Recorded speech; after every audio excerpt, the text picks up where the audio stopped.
tell you, it's in the air. Joy is in the air. Love is in the air. Can you feel it?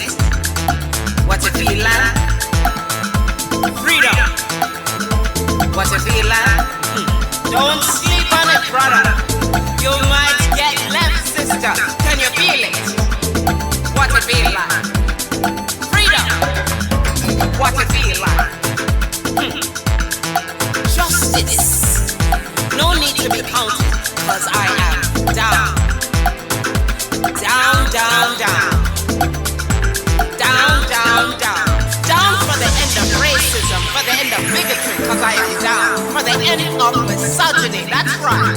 For all the isms out there, just down, down, down. Let's bring it down. Rise up. No more foolishness. And let's bring it way down. Cries of contrition. Right?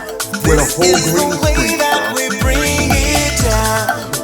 Oh no! We gonna no. We gonna do it up. Then we gonna get cups. We gonna get cups with the thing. We gonna get T-shirts that we can sell to people.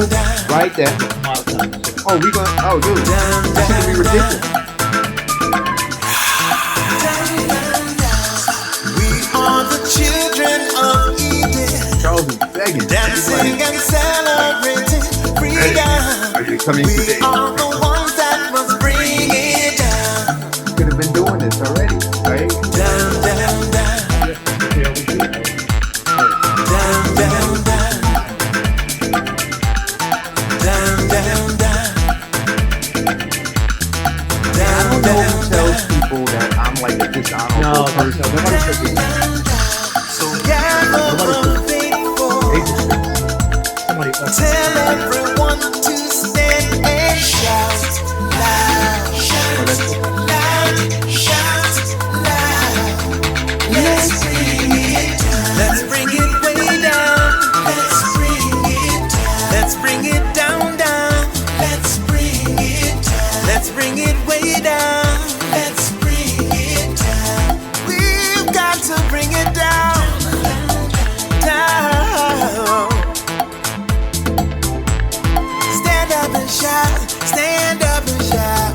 rise together. Accountability starts now. The Eric Dawson Radio Show. Yeah. Rise up, stand up, shouting loud. If you are not prepared to come to that table and to represent that voice, don't come. Because we don't need any more brown faces that don't want to be a brown voice. We don't need black faces that don't want to be a black voice. We don't need Muslims that don't want to be a Muslim voice. We don't need queers that don't want to be a queer voice. And if you're worried about being marginalized and stereotyped, please don't even show up.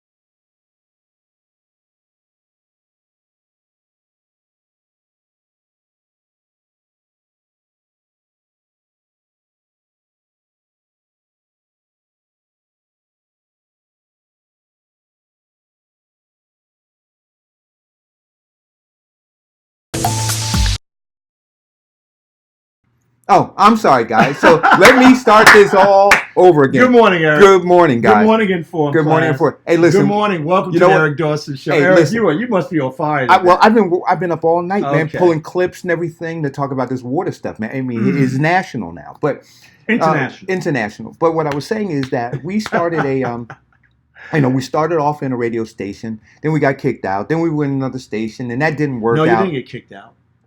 A group of people thought they were going to put pressure on another person to stop the positive aspect of this show. Right. Be very. I told you language. I'm was sorry. important. You didn't get Right. kicked out. We didn't anyway. get kicked. Right. They got nickel slick, They and did. they screwed themselves. Right. Okay. Let's be honest. So now, well, no, that's the second place. The first one, remember, the politicians pressured that man to, create a bad situation for us, and now you understand why, right? Because us being on air, we're able to unpack some of the things that they like to keep in the dark. Anyway, been having conversations, trying to build business relationships.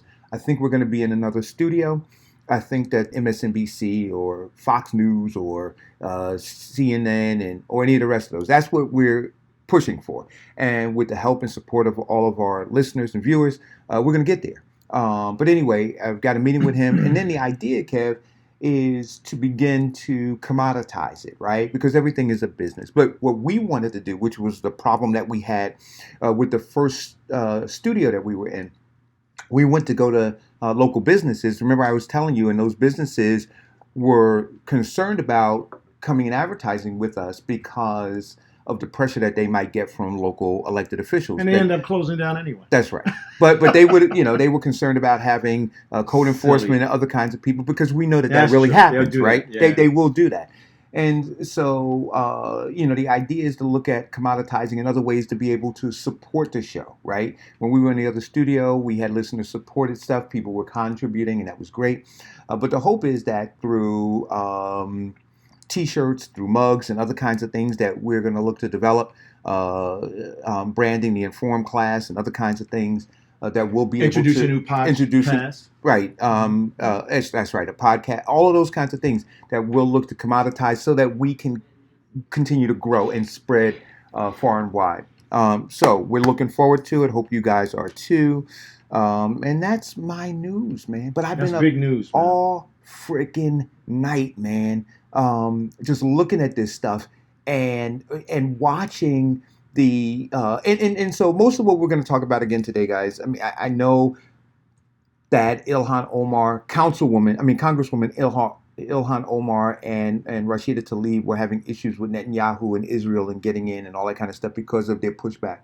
But it's happening all over the world. It is happening all over the world. You push back against power, they go rogue. That's exactly they go right. crazy. That's exactly right. You push back about power, they try to stop you. So now, think about this, Eric. Yes. Foundation of Black Americans. They're trying to now put on an all-black cast on CNN. Dude. It was embarrassing. It is embarrassing. It's embarrassing. It's so embarrassing that those people that are on that show, what are they going to be talking about? Yeah. They're going to be talking about the racial wealth gap. They're going to be talking about the thing that they did in the New York Times, 1619. I don't know if you guys look at the New York Times, but they did a whole analysis called 1619, talking about when we came here as slaves, and it is masterful. New York Times Magazine did a spread. It's about 12 parts to it, and there are different stories. Right. Eric, it is absolutely amazing. So when someone says they don't know something, well, you don't know because you just look. I get it. You're looking at some other stuff. But 1619, Time Magazine, they have a whole spread, different stories. Everything that we've been talking about for the last 2 years, and then drilling it down to what Foundation of Black Americans mean, drilling it down to the racial wealth gap, drilling it down to the horrors of white supremacy and the corporation of white supremacy, drilling it down to how it impacts how education was now the equalizer. All of that stuff, I want you to listen to me. All of that stuff we talked about is compiled into this whole big narrative, this long narrative that's in the New York Times Magazine, which is in the New York Times. Now, from this kitchen table that breaks our legs, right? We sit here and we talk about globally what's going on in the market. That's right. What's happening now? We talked about China. We talked about tariffs. Now we're moving towards a recession. We talked about property values and what's going to happen with our property values. What's happened, Eric? People are talking about our property values, not only in New York, but what's happening around the world, right? We talked about Brexit. Look what's happening to the pound, right? So I think it's interesting when I try to connect these dots, because when we come on this show, we globalize our discussion. We do have nationalize audio. discussion. We have to have audio. Yeah, we have discussion. Okay. And regional. Right. So when people look at this show, we are having a circular. I thought he was right. Tommy was right. We are having a circular conversation. But we're talking, Kevin, about how all of this stuff impacts us. I love it. And when that he is said the thing, that. how all of it ultimately That's my impacts us. brother. And for the longest, we've been told that politics don't really impact us. They have nothing to do with us. They, whatever's happening globally or internationally or nationally doesn't really impact us, right? And so that's why we haven't been involved, because people say, well, it's never going to change. How's it going to change my life? But now we're showing that all of these things are intricately tied in to your very existence. I just got an update from the courts. Uh-oh. The judge, closing arguments now, judge has already indicated she will not rule from the bench. Uh-oh. Now, why is she not ruling from the bench? NRDC went into that courtroom prepared. Prepared. These national stories that are running concurrent. So any judge that tells you they're not looking at national news is a liar. Right. Any judge that's telling you that they're not aggressively pushed at politically because they're politically appointed. That's right. Right. So you never know what they're going to do. They don't work for you. They work for the federal government. Right. So now she's not going. The most important issue, economic. What is it called? Environmental racism, poor black kids, poor Latino kids, poor people in the city of Newark, middle class, and below the poverty rate. She doesn't even find it important to make her decision from the bench. That goes to show you how much they care about your children, care about your life. And you sit home and you concoct these theories in your head. And I don't know if you've been paying attention to it. So I wanted to give you that update in real time on the Eric Dawson show. Now, you know what? While we're talking about, I'm just going to keep putting this up on the screen because this is the foundation of all of this, I think. Yes. Go ahead. No. So anyway, so now they're in court. This is the second day. The judge was prepared she was muddling around in narratives. She's not an environmental lawyer, but I'm quite sure she's a brilliant lawyer. But because they came back so prepared, NRDC came back so prepared, they really kind of shifted her. Newark's representation was deplorable. Now, here's the issue. This is all about doing the right thing. So the city is in the federal court saying we don't want to distribute, right? Listen to this. As caution, we don't want to distribute water to the rest of the city.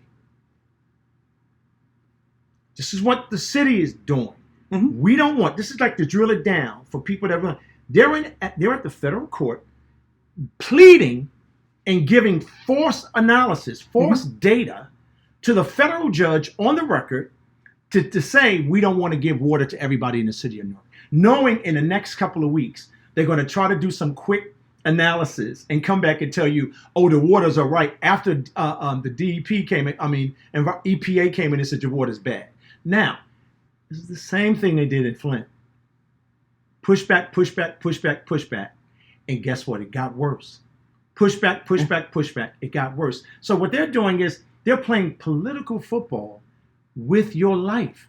They're playing political football because they don't want to be proven wrong when they were women. Right. When in fact, not only were they wrong, right, it was criminal. But what I want to do is I want to play this very I just wanted to give that little update there. But I want to play this very first clip because this is the cavalier attitude that the mayor took, along with him saying that it was just a political ploy. So now I want you all, as you're watching this, just literally just spill out into the media news, all over the place, including on MSNBC last night at 11 o'clock, right? Is it all fake news? Because that's what he would like you to believe. No, what he would like you to believe is that this young black male man across the table from me is a lunatic. He hates me. He only created the show to hurt me. He's a hater. That's what he actually in his mind thinks. That you're not a man of integrity, that you're not a decent human being, that you're not brilliant at creating this platform and developing this platform, right? And that you've developed it so people can get real access to real information, right? And that we should be impressed by that. But in his mind, you're an enemy because everybody in his mind is an enemy. I think there are ants that's crossing the street is an enemy. I think anybody that's not looking at him, I didn't know that all of these years, even though I've identified it as a social disorder, that must have been a strange person to live with. Think about the logic of that. You're talking about something that you already know that you lied about, but you can't stop yourself. Can't stop. He can't. So right. So let's be honest. Here's the first clip. Ready? Yeah. But in Flint was egregious, and I know it's sexy. It sells. It's something to put on. Sorry, guys. I'll get it up in a second. Take your time. Flint, so anyway, so I'm glad that we were able to get that update. Inhibitor in their water. You got it on? Hours stopped working. I don't know The city why of it's Newark not has playing. always been in Take your compliance time. with the DEP So anyway, and I'm EPA glad. led Can they and still hear copper us? rule. They can hear in the us. city. We've never Keep, take your time. It's been a told big that we day for weren't. you. You got a lot of stuff Water out has here. become this. So at the end of the sexy day, thing that we everybody have wants to to talk talk about that. I know we're going to be talking about the water. I know I want to talk about some of the political mechanics that's been going on behind the scenes. People being called. People are trying to change the narrative. But I don't know how you really change something that's been going on for 50 years. I never knew that we had that many scientists, infrastructure scientists in the city at all. I had no idea. Let's see if I can So, get it. take your time. Here we go. Okay. And I know it's sexy. It sells. It's something to put on the front page. That's not what happened in Newark. Flint purposefully did not put the corrosion control inhibitor in their water. Hours stopped working. The city of Newark has always been in compliance with the DEP and the EPA lead and copper rule in the city. We have never been told that we weren't. Water has become this sexy thing that everybody wants to talk about.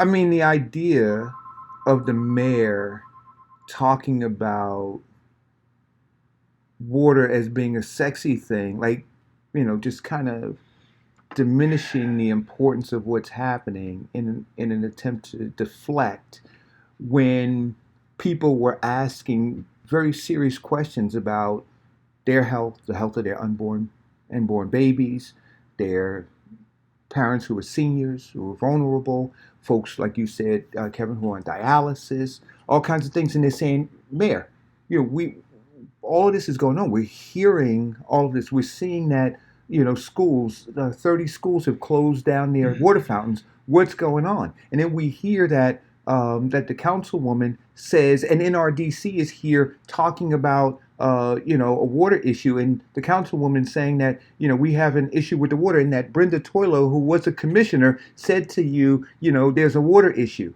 And he said, no, you all just want to make this sexy. You all want it to be... he was saying that, it sounds sexy now. That's why you're all here. And what Gail was saying was a lot. And that's basically it. And he's back here leaning back, cavalier, because he really doesn't really care.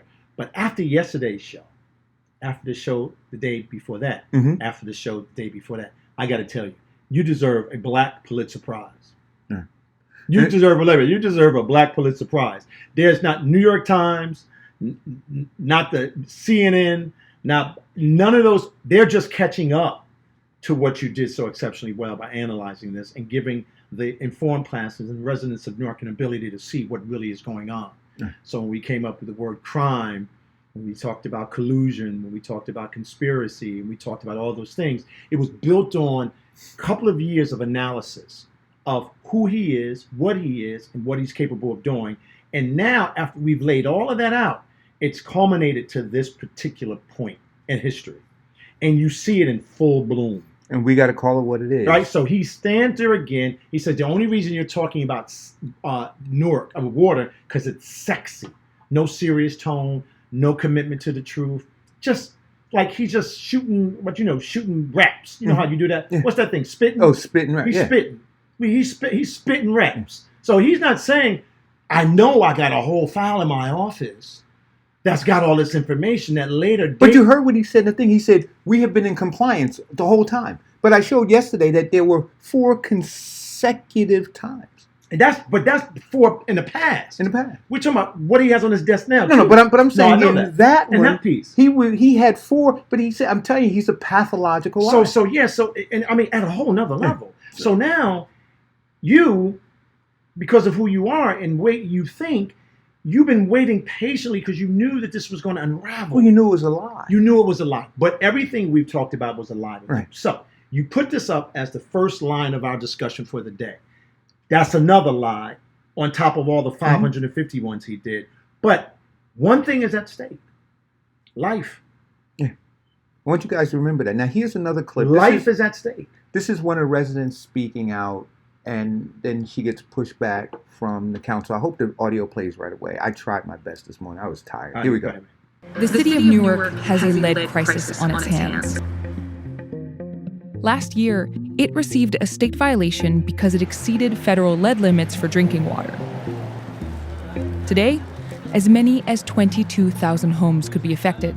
And in recent tests, the water in close to 50% of households tested positive for elevated levels of lead.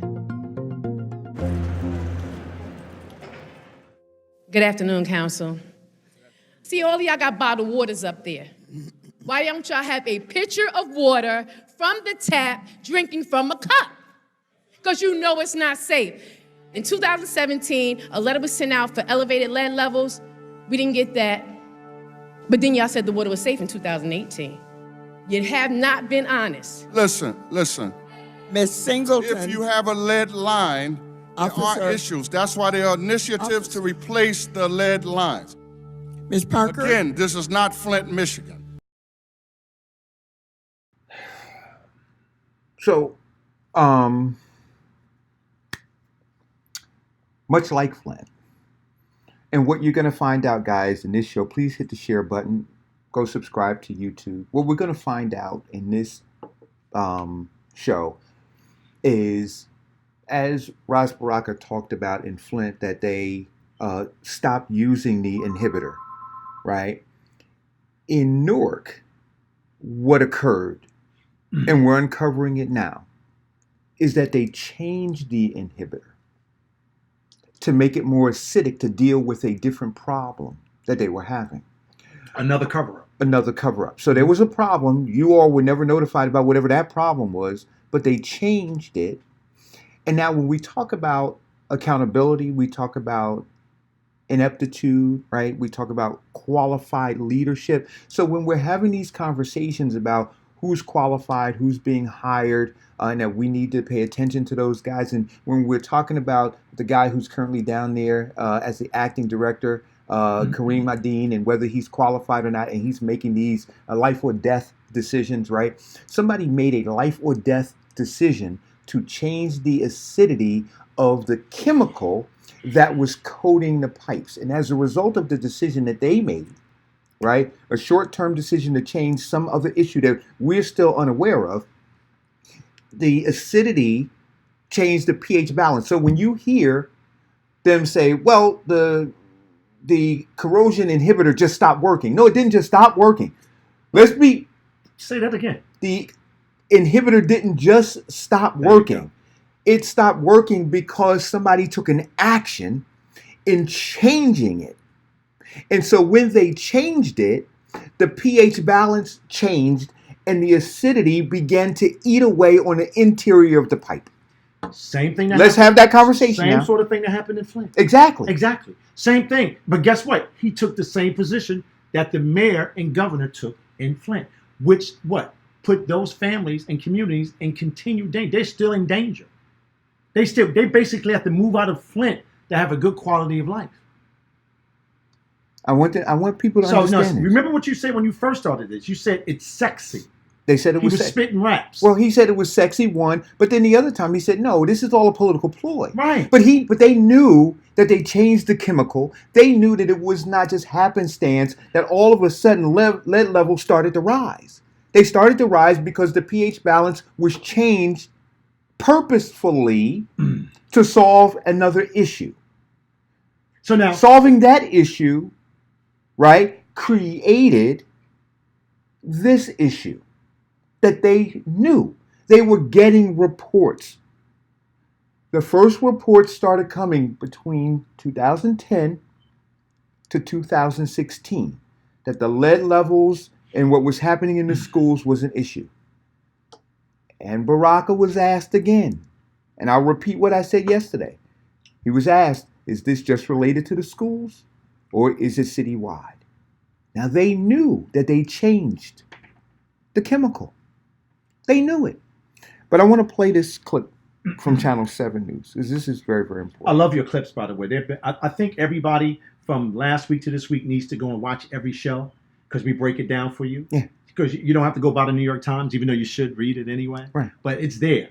So all of the crazy people now that are infrastructure engineers, please be quiet. Right. Stop talking.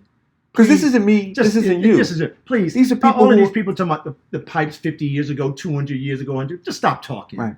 Yeah, just please. Here we go. Go ahead. Turning now to the water crisis in Newark. There is no end in sight for many residents as the city struggles to handle the dangerous levels of lead. Today, court will continue in the battle over the distribution of bottled water. Eyewitness News reporter Diana Rocco is live in Newark with more. Diana. Lauren, good morning. Certainly mounting frustration and a real crisis for the residents here. After an all-day hearing yesterday, those suing the city will be back here at the federal courthouse again this morning, demanding that the city expand their bottled water program to nearly all of the city's residents. They are specifically asking that the residents in the Wanacue Water District should be part of this bottled water program, but the city has argued that only a handful of the residents there tested for high levels of lead. These dangerously high lead levels in parts of the city are all due to the city's aging pipes that need to be replaced. Education and environmental groups want an emergency order put in place to force the city to provide bottled water to residents on the west side.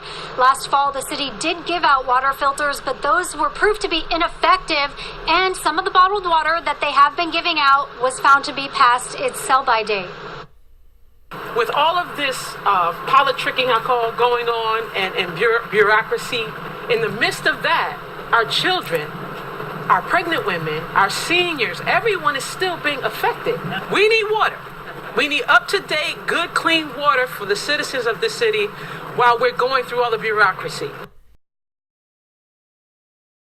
So, we're going through, so they're arguing. I want you to understand what's happening now. They're still arguing, they're still covering up, they're still lying. You wouldn't have water, you wouldn't have filters, you wouldn't have anything if it weren't for NRDC and some of these other people pushing and prodding, good Newark citizens standing up. Right? So all this information, I want you guys to know that the administration has this information, the governor's office has this information, the council has all of this information, but they're pushing back because the DEP had the information because they were citing them. Right. And so but because they want to continue to cover up the crime, they want to conspire, they're colluding in all of this, they're dragging their feet. And so like the good citizen said, meanwhile people are at risk. But here's the issue. When NRDC was there today talking about giving water to everybody, I'll explain it to you again. What the city is trying to say is this, that you have the Pequannock that had the chemical that was ineffective, right? The corrosion control inhibitor was ineffective. And they were saying that the Wanacue, right, which is the other plant that was flowing water into the East Ward and other areas, that inhibitor was working. But as I indicated, and I'll try to pull up the document again, the water's blending now. And so the chemical that's in the Pequannock is blending now into the Wanacue. And so if that chemical is ineffective in the Pequannock, then we have to understand that it's ineffective in the Wanacue. I mean, it doesn't take a but you're in federal court, knowing you have that information, knowing that it's been told to you this is your problem. So he said it was sexy. He said Newark is not Flint. Newark is bigger than Flint, right? The same process that they're using. So here's the graphic again, guys. Yeah, I'm going to bring the graphic up, and I'm going to read you can see it. It says, city defendants have known for over 9 months, since at least February 2018, that legally require corrosion treatment to limit the release of lead into the city's drinking water has never been effective in the Pequannock plant, one of the 2 water treatment plants. And back in 2016, so 3 years ago, defendants learned that the valve that separates Pequannock water from the water delivered in its other treatment plant, the Wanacue plant, were open. So they're blending. They're blending. No, wait a minute. Can I ask a question? Please share the show. Did you write that? Did you write this? I want you to understand. And so now, now what they're doing is they're saying, well, we're doing testing, and so we've only got these few people that we've tested, but you haven't tested everybody. And so why don't you err on the side of people's health and people's well-being? Why don't you just make the assumption that, hey, listen, everybody might be affected, And thank God if nobody is affected. But what they're doing is saying, you know what? We've done some limited testing, just like they did the limited testing of 3 filters out of 38,000 filters. Just the other day, I think somebody was in the ironbound section, had 400 something per, what is it? Parts per billion. Parts per billion. 400. That means that the water is completely poisoned. But they're at the federal court now arguing that they don't want to do what's right because they've been lying from the beginning. They're still covering up. So now anybody on the state side, because the federal government said, hey, wait a minute, you got to give some water out. This is going to kick back on us. You guys better fulfill your obligation to your residents because we see that this is going to be another Flint, but even worse because they're following the same PR strategy. They're following the same government strategy. They're following the same language patterns of what happened in Flint. And look what happened in Flint. Those people were doomed. They were doomed. The same pattern that happened in Flint is happening in Newark. But the problem is that here's the difference. That some people still in their minds believe that they're structural engineers and they're infrastructure engineers. And they're actually going back and grabbing a narrative, this national narrative that, oh, it's the old pipes. That is maximum sophisticated confusion. We know about the pipes. We're talking about what led to this environmental catastrophe. And now because you're black, now because you're poor, guess what? They don't even feel important enough to correct themselves because you got a black man that's a black mayor that's been lying to you from the beginning. And he was supposed to have the responsibility of protecting you. And the council responsibility. And the state legislators' responsibility to protect. They saw the information. All of them. All of them. If we can lay this out for the last 7 days, and we didn't even, they didn't move us off of what happened in the rec centers. Go ahead. Let's move on. So now what I want to begin to do, guys, is because I don't know if you all saw it, but we're going to break down. We're going to talk about it. This is what was on last night on the 11th hour. There's so many articles I can't keep up with. I know. I've tried to read them, but here's the first clip. Well, lo and behold, we have a presidential candidate with a Newark address and a former mayor of the city, no less. What is the... That's the clip that I want to play last. Okay. I want to play that last. But I gave you guys a preview because we're going to talk about former mayor, current U.S. senator, and current presidential candidate Cory Booker. But I'm going to play this clip first. Here we go. We got a couple of cases of water the other day. We ran out already in 2 days. Once you get your 2 cases, you're in limbo to when you're going to get some more water. These lead pipes has been in the ground 200 years, and no one has made an effort to take them out of the ground. I feel like the city of Newark need to get together. The state of New Jersey need to get together. The largest city in the most densely populated state in our union, Newark, New Jersey, has been staggered by a crisis over lead in the drinking water that the city has known about for years. This affects thousands of homes, most of them in low-income neighborhoods where lead pipes bring the water in from the street. An effort to hand out filters to homeowners failed when some of the filters failed. And then this week, an effort to hand out bottled water to those willing to come and get it in the hot sun was botched.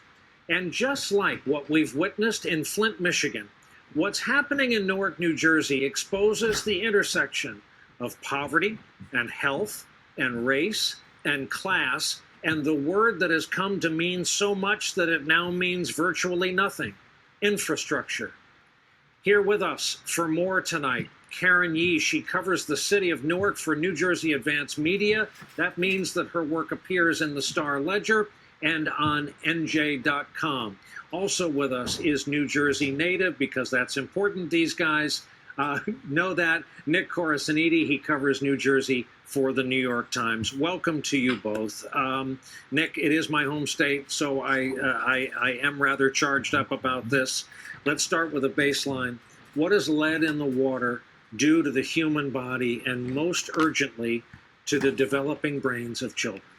Well, the FDA has said that no amount of lead is safe to drink. It is not healthy. It is not okay for anyone to ingest. Now, there are certain actionable levels that governments must take if they reach a certain percentage or certain parts per billion in the water, but it has been incredibly clear from, for a long time that there's no amount of lead that is safe to drink at all. And it particularly impacts development in children and it particularly impacts pregnant women because it affects the development of the baby. So again, a political stunt. A political stunt. Born and unborn. Mm-hmm. Pregnant women, born and unborn. Seniors, pregnant women, born and unborn. Children, development issues. Ongoing development issues. Right now, there's a study, if I'm not mistaken, that qualifies a lot of the stuff that's happening in our schools is because of these kinds of things. So you would think your health director, a guy that wouldn't even know what that is down there running that, this is what we're dealing with here. Then you take the pool water, you play. So the kids have been playing in the pool when they were selling fentanyl on top of guns. They were actually in the dirty water. Now think what I'm trying to say to you. But they're going to say that, oh, the pipes have been old for 200 years. But guess what? For 200 years, they were managed efficiently. They were managed effectively. We wouldn't have had this problem. But you know what? You had two reckless individuals, right, that led this city into the hole. And this guy just can't let go of the lie. This mayor cannot let go of what he did. He put us in harm's way. But what's more, the man said, actionable. But what's more reprehensible, Kevin, is this. We're supposed to have safeguards, right? You're supposed to have a balance in government. Very true. Right? So we have a legislative branch that when the mayor does that we're supposed to have these ward councilmen, these at-large councilmen that have our back, that protect us. But they're all silent, Kevin. And then even if you go beyond that, you say, well, we elected a congressman. Well, maybe he's going to speak up. But he's silent. You say, well, hey, Kevin, we elected assembly people. Well, guess what? They didn't speak up. The only assembly person I've heard that spoke up is the guy out of Union County. But then what did they do? They jumped on him. Wait a minute. Can I stay there for 1 second? Because the show is going to be quick. Let me tell you what happened to this assemblyman who was a mayor. Who spoke up. No, what? But let me tell you, he is a mayor. He was a mayor. No, he was a council person. Mm-hmm. Then he was a council president. You just spoke about the council. Mm-hmm. Then he was a mayor. Then he became an assemblyman, right? Mm-hmm. Now he's the co-chair of the Homeland Security committee, right? He saw that there was an issue. He read all of the data. He sits in a place where he can read everything. And he said, you know what? I'm not going to make it political, but I'm going to give you water. So let me tell you what happened to him. I want everybody to share the show. Please hit the share button. I want button. everybody to understand who you're dealing with, what kind of class of people you're dealing with, what kind of people that we allow to run our city. When I said it was a criminal organization with a criminal boss, I mean that literally. So let me tell you what happened to Jamel Holly. He gets a call from the mayor. He said, how you doing, Mayor? So some of the comments, I'm paraphrasing. Some of the conversation was like this. Well, you don't know what you're talking about.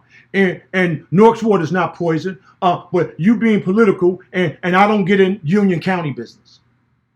So, wait a minute. Not people business. Not people business. Union County business. Not unborn baby business. Not unborn business. Not pregnant women business. There you go. So now, from what I understand, the young man said, well, wait a minute. You should be calling me and thanking me. If this was happening in Puerto Rico, if this was happening during Sandy, if this was happening during any crisis in the world, because of the humanitarian, I'm going to help. And I think because I know the state can't give you any more money, water, I put a call out to my friends, my corporate community, my relationships to give water to the people in the city of Newark because guess what? I care about city people all over the state of New Jersey. Then he said, well, maybe you should take down your post. This is what the mayor of the city of Newark, the largest city in the state of New Jersey, the third oldest city in America, he's not sitting in the room trying to figure out how to fix the destruction that he's caused. He's following your post online. Now that's mental illness at a whole nother level. So let me tell you what happened after that. The chief of staff, you have to understand, the brother in the chief of staff, which is Mitty Baraka, who we are now paying millions and millions and millions and millions and millions of dollars because of their recklessness, all right, and how they run the city, right? We're paying lawyers, right, to do what? Go to the court and protect them from lying. They did it to Willie Parker, which was their legal counsel. They did it to the other legal counsel, which had to sue them for $450. They did it to the guy that was the COO in charge of the Newark Community Economic Development Corporation. They ran the other Newark Community Economic Development Corporation out of the city. It's go on and on and on. So the same guy that took the police to go to the legal counsel, the head legal counsel, and to put pressure on him to sign documents to support a project that if it never went forward, the city would still have to pay the money. Now, any place in America, somebody be wearing cling, bling, bling. Now, so listen, let me tell you. So I got to tell you a second, because we're going to go. Second part of the story. The county chairman of Essex County, Leroy Jones. Now, I want everybody to explain to me. I've been around a long time. Who the hell is the county chairman? And what does it have to do with the city of Newark? But I'm going to tell you what it does. Because of our silence, they have put people in places, right, that work against your interests because you don't get active in politics. You don't go out to vote. So he runs around and he starts to give his opinion. So he calls this young man, this humanitarian, to say, the mayor called me. Oh, and the mayor asked me to ask you to take the post down. But guess what word did he use? I want everybody to share this show. Hit the share button, guys. He said it was incendiary. A call to action to help Newark was incendiary. Do you understand what I'm saying to you? This man, who's never done anything for Newark but helped to destroy it because the Democratic Party puts those imbeciles in place, not all of them, right? But that's the work that now is in action to hurt us even further in the city. So this black man gets attacked by one slave catcher, another slave catcher, and the other one, Mitty, running around here calling people, talking about, can you take the post down? It's hurting us politically. Are you kidding me? Are you kidding me? This happened in the last 72 hours. You know what the young man said? You gotta be kidding me. I'm gonna make sure not only do I give one pallet of water, I'm gonna make sure I give 30,000 bottles of water. And they will not, wait a minute, and they won't be tainted water. They called him and threatened him. Oh, you want to know the fourth thing? I want everybody to listen to this now. You want to know the fourth thing? Okay. Okay, now this is going to really piss you off. They called his job to try to get him fired. But you know what? We got one decent mayor and a couple of decent mayors. I shouldn't say that. I don't want to get on that track. But they called Tony Voss. And you know what Tony Voss said? You don't want the water? I'll take the water. I'll take it all because I'm going to distribute it to the people that need it.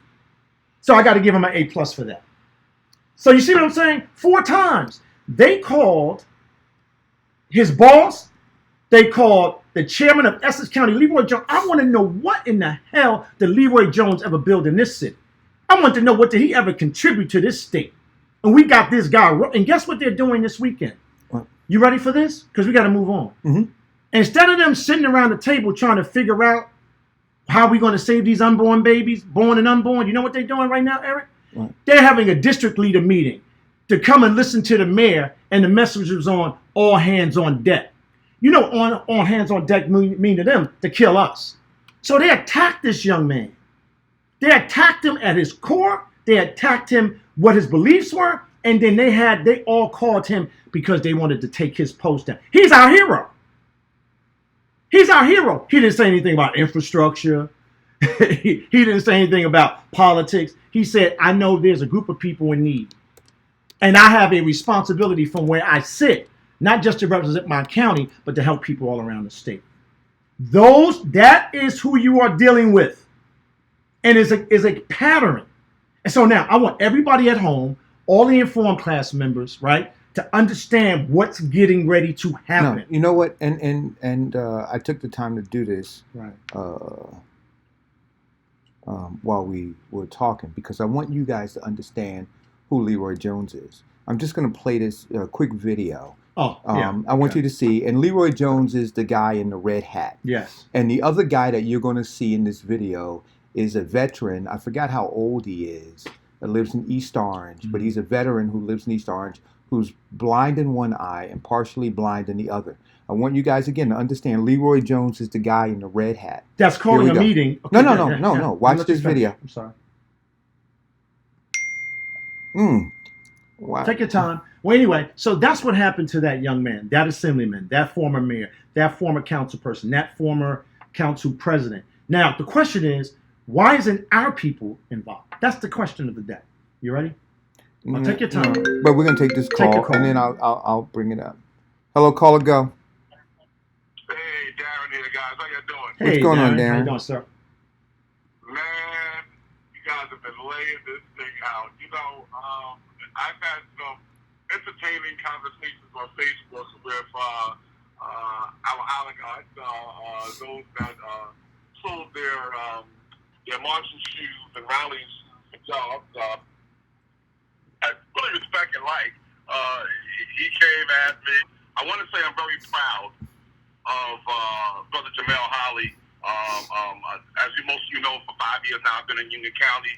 So certainly he's my representative. I'm very proud that he stepped out like that. And I know he's not the type of person to back down. So, Jamel, brother, if you need me for anything or the informed class here in Union, because we got a good informed class here in Union as well, let me know, brother. I'll be there to help out.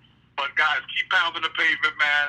I think with all of the what are they calling it, town halls that they're trying to do, and Raz sitting on the porch claiming that his wife is using the filter and all this other stuff. I mean, you talking about people running scared, man. It's amazing, man. So listen, keep up the great work, guys. Thank you. Thank you for the call. So he's our hero. So, and so here's the video. Okay. Again, the county chairman, Leroy Jones, as county chairman, is the guy in the red hat, and the other guy is the guy who's a veteran. I think he's in his late 80s. He's partially blind in one eye and blind in the other eye. Here we go.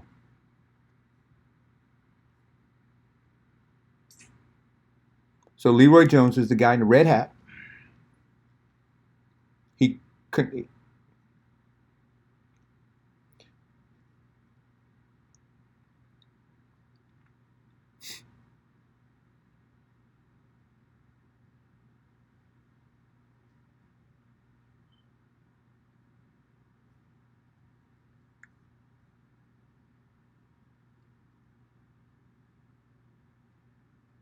Oh my God!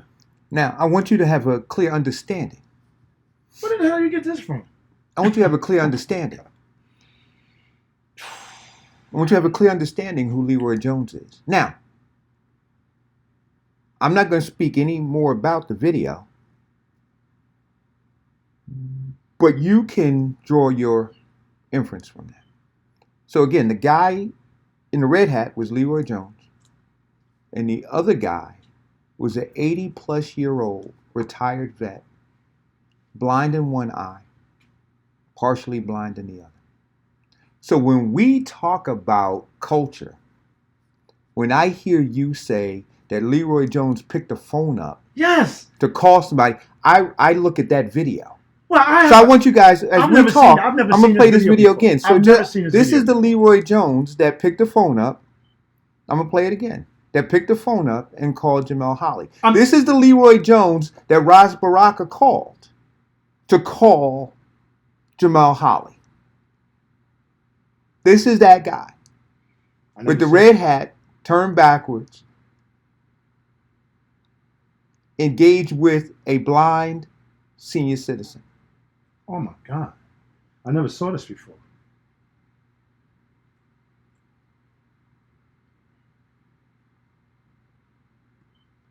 Now, we want to know what our government. Now, was this during an election? That was during an election. That's what I'm saying. Okay. That was during an election. It was during an election up in East Orange, where Leroy Jones's wife got into an argument about a polling site and who should be allowed in regarding wearing, campaign literature. Leroy Jones's wife called Leroy to come up to the senior building. So let me stop. But I'm going to stop there because it was a legal thing that took place. Yeah. But all of those things are facts. So let me say this. But that's who Leroy They Jones. believe that they can call one of the most prominent young black men in the state of New Jersey that has been doing a fine job in his county, because you can see the difference between his county and the cities that he represents. Mm-hmm. And he said, I'm going to be a good humanitarian, and I'm going to give support to the citizens of Newark when they need it, because he knows that the state cannot afford to continue to keep giving you water. They know that the state can't bond anything additional. He knows because he is a co-chair of the Homeland Security. Mm-hmm. He sees it all. He knows these problems. He's seen it before. And this mayor, instead of saying thank you, he threatened him. This chief of staff, who now, between this man and chief of staff, we're going to be paying over $20 million, $25 million, probably more in legal fees and lawsuits. That's really dragging us down into the hole. Knowing that he lied to the public, the first thought he had was to call this man, this humanitarian, this black man, and tell him to take his post down. But to suggest that the young man doesn't know what he's talking about. Now, you just laid on this show one thing for certain, one thing for sure. Not only does this man not know what he's talking about, that he's got a mental problem and that he is comfortable with intimidation and he is comfortable with the not telling the truth. And he makes a practice out of it. But this is the problem that he has now. He got two old guys sitting around the table with a bunch of dynamic people in this city, dialing all of them down, that understand that truth is paramount to any level of public service. Now, did I play I'm not sure if I played this clip, but this is when we talk about when did we know? When did we know? When did we know? That's the thing that that we have to start to understand as we unwrap this right now. I laid out a timeline of when we knew, but this again was on last night with Brian Williams. I want everybody to call Jamel Holly's office and give him support, but give him protection, because this is the criminal class. And then they went after his job. Now, we've given them jobs to kill us, but he's trying to take their jobs from helping us. Right. Oh, come on, folks. But this is when we knew. Go ahead. Here we go. What do we know so far about what did they know and when did they know? We know that lead levels in the city began to spike in 2017. So this has been a problem that's almost 3 years old. The city at the beginning insisted it was a problem with 12 homes because of old lead lines, old infrastructure, and it wasn't widespread. It wasn't until a year later in 2018, after the Natural Resources Defense Council sued, that the city acknowledged that, yes, this is a widespread problem. It's because we have 18,000 lead service lines in the city, and these are these old lead pipes, kind of like garden hose size, that connect underground water mains to homes. And the lead in those pipes is flaking off and coming out through the faucets. So it took about a year for the city to acknowledge that this is happening across one of our water treatment areas. Now, let's break that down.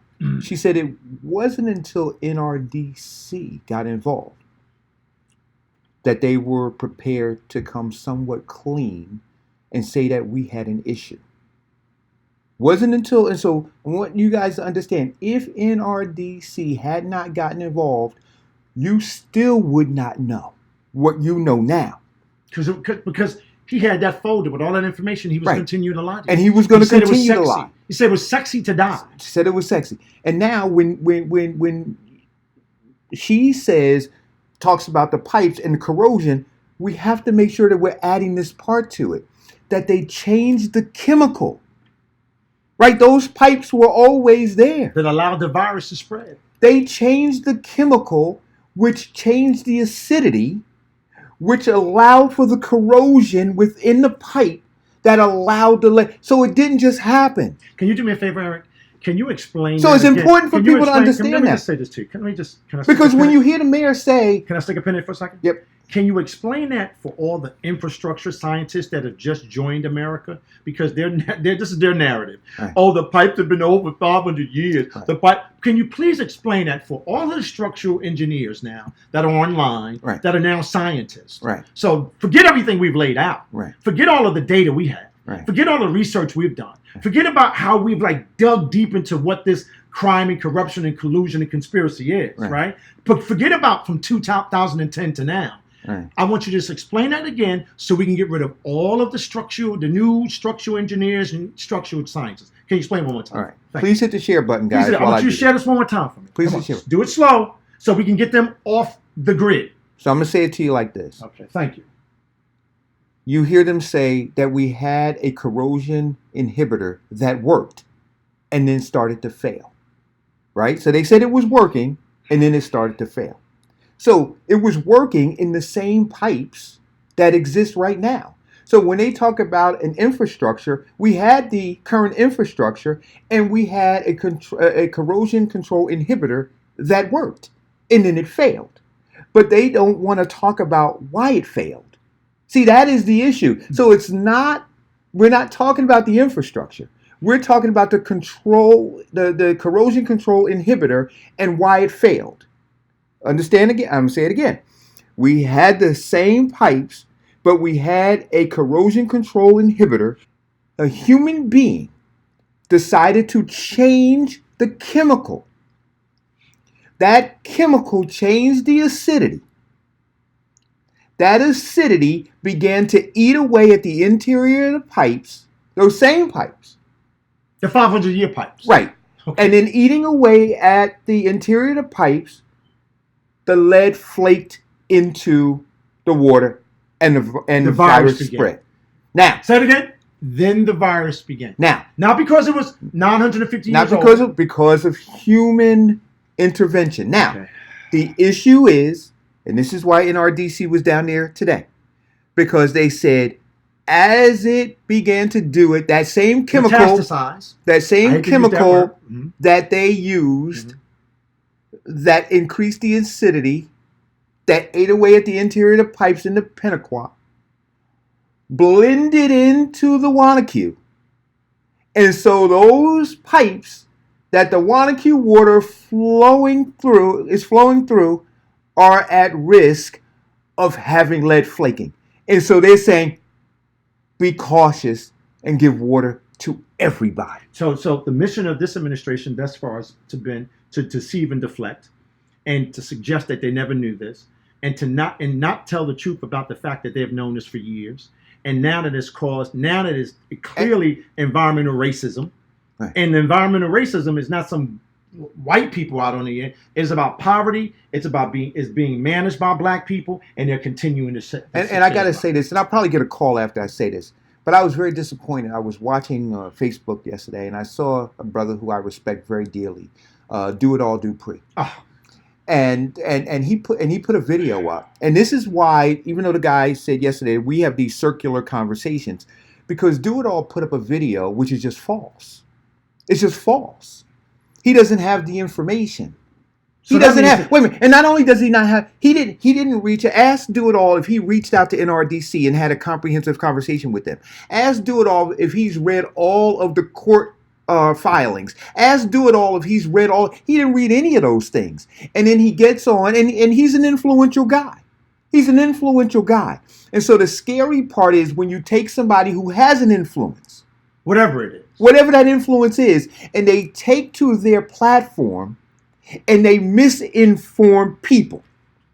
And so I feel like I have a responsibility to challenge that and say that it was a lie what he put up there. And I wish that he would reconsider and take it down, because he is putting lives at risk when he does that. Now, I want everybody in the forum. And I want people who know him, who know him. Right, yeah. Call him and tell him he's putting pregnant women, he's putting unborn and born babies, he's putting senior citizens at risk when he puts that up there. I will give him the documents if he wants them. And I would hope that he would use his platform to save lives and not put lives at risk.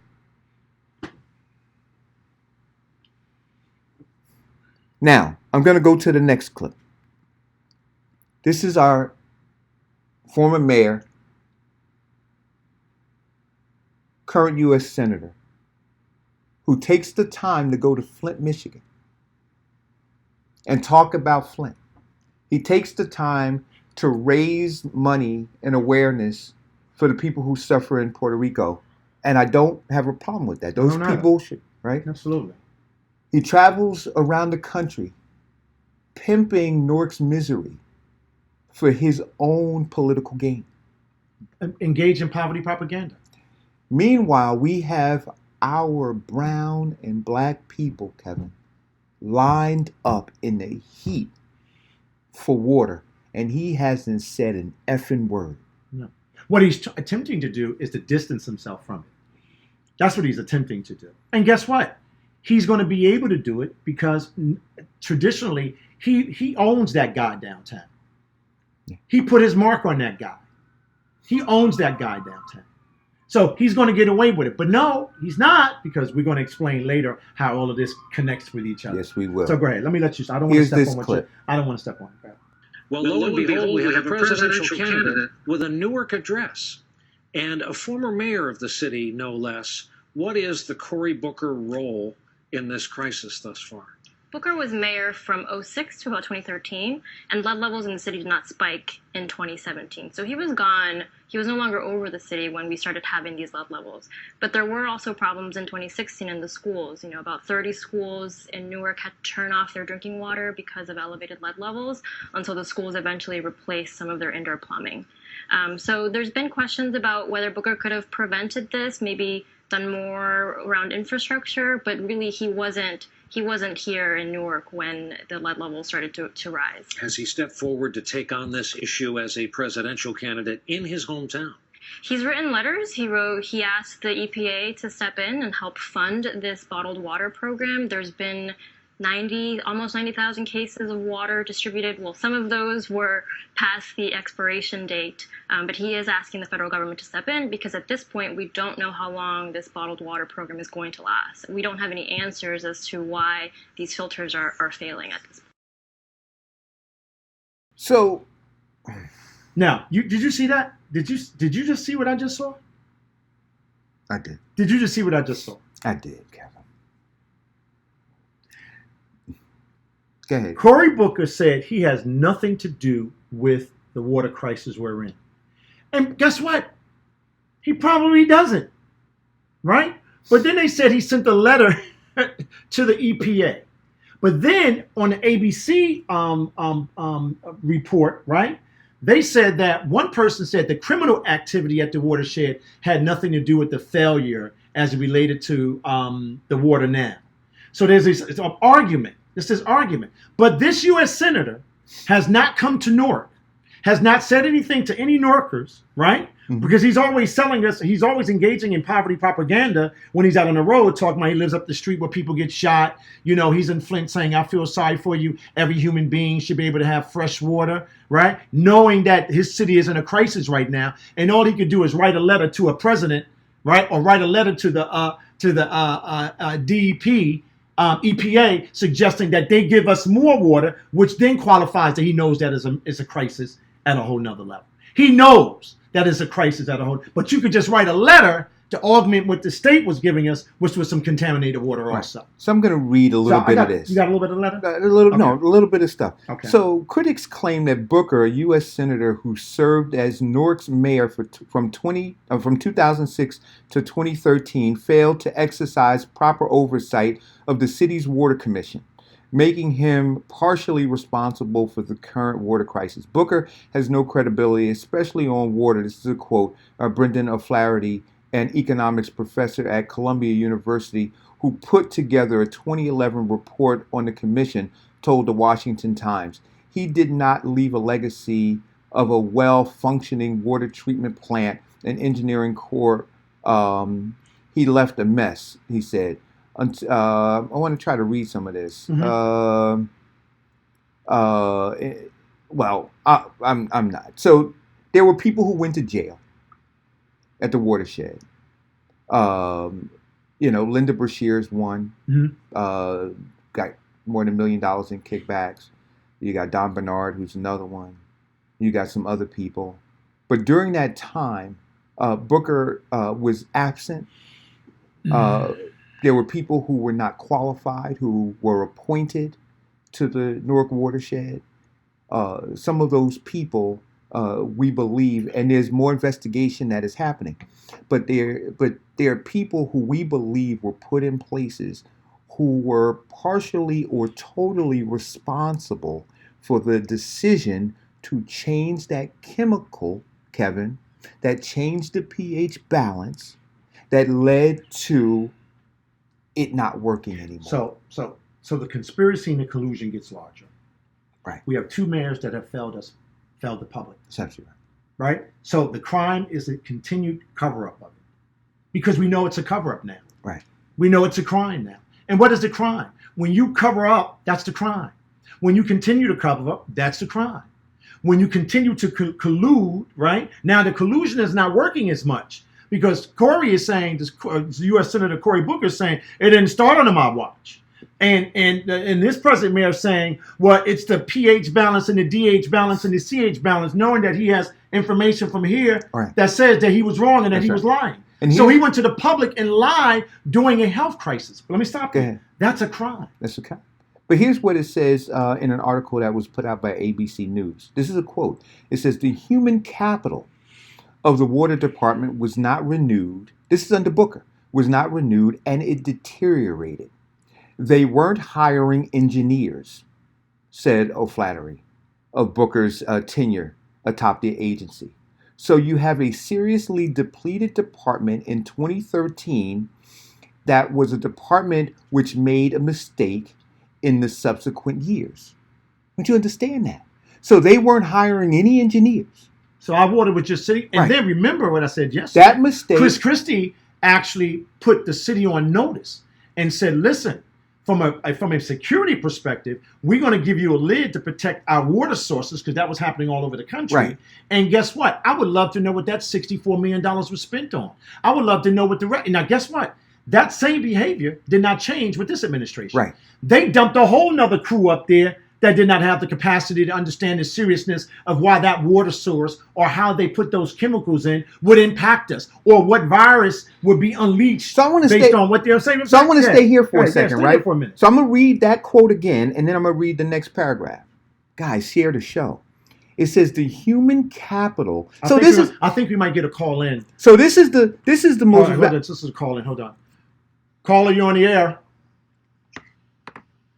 Hold on, please, caller. Hold on. Caller, you're on the air. Hello? I don't think they can hear us. No, he can hear. Oh, yes. Good morning. Good morning. He got it. He's listening to the show. show. You got to mute your. Good morning to all your listeners. How you doing? Good morning. Good morning. This is Assemblyman Holly. Good morning. How are you? I'm blessed. Thank you. Well, I attempted to do the best that I could do to explain how you were helping Newark without trying to give it too much color, because you can speak for yourself. And I appreciate you calling in, because I know you're busy probably getting water for the city of Newark. And I probably took some liberties that I should not have taken, but I wanted everybody to know what these people are and who they are, and how some people in the state of New Jersey, like yourself, really care about people. And I really appreciate you calling in. I didn't know you were calling in because you're very private.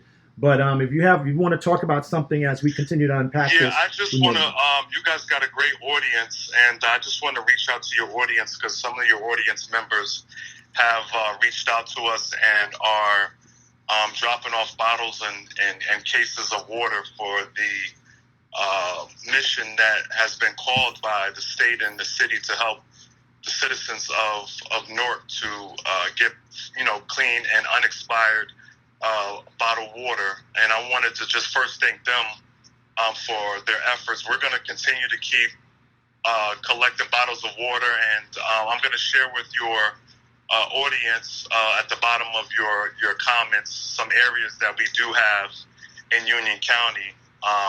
We started out with 3 locations, but this has hit so many people in their hearts about what's going on in Newark, and now we're up to 7 locations here in Union County. We had a wonderful conference call last night with all the coordinators of each site, and we're just here to help out. I did hear a little bit of part of all the threatening calls that I received, and I'm going to handle that at a certain point in time. Now is not the time to handle that, but I will be dealing with that on a more professional level.